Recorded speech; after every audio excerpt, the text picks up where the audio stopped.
আম্মু কি করো তুমি? আর এটা কি করছো? হ্যাঁ, এগুলো কি করছো ঘরের মধ্যে? হ্যাঁ, তো এগুলো কে ওঠাবে? হ্যাঁ, কে ওঠাবে?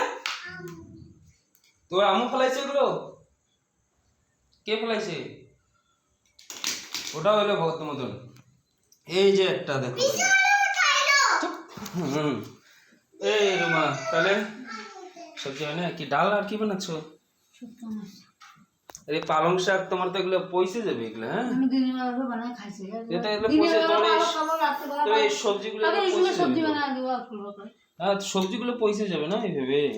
এটা কি শুটকা মাছ। শুটকা মাছ দিয়ে? শুটকা মাছ কি খালি মাখা মাখা করে ভাজা? হুম। ভালো করে ধুই না, লবণ কিন্তু ওগুলো লবণ দেওয়া শুটকা না, আমাকে কোনো শিখাচ্ছ? 4-5 বার করে ধুইও না। তুমি তো একদম ধুই না, আমি তো জানি তোমাকে। 4-5 বার করে ধুয়ে নাও, তাহলে খাইতে টেস্ট হবে, বুঝতে পারছো? লবণ মতটা লাগবে না, বুঝলা? আচ্ছা, হ্যাঁ, তুমি খাও। না ওই তুমি একবার দুবার ধুবে, ভালো করে 3-4 কষলায় কষলায় ধোবো, বুঝতে পারছো? কাটাগুলো হাতে লাগে না মনে হয়। হ্যাঁ, কষলা কষলা। ঠিক আছে, তাহলে ফটাফট রান্না করো। আর পেয়ারাটা কাটে এইখানে রাখছো কেন এইভাবে? দিদি এখানে আপেল কাটে ফুল, ওখানে পেয়ারা কাটে ফুল। ওই চলো ওখানে কাঁচা দিব না। চলো চলো, বাহ, পেয়ারাটা তো মিষ্টি তোমার পর। অল্প অল্প খাওয়া যাবে তো? হুম, অল্প অল্প খাওয়াও না। খুব মাউরিয়া দেখতে তো। হ্যাঁ, টেস্টি টেস্টি।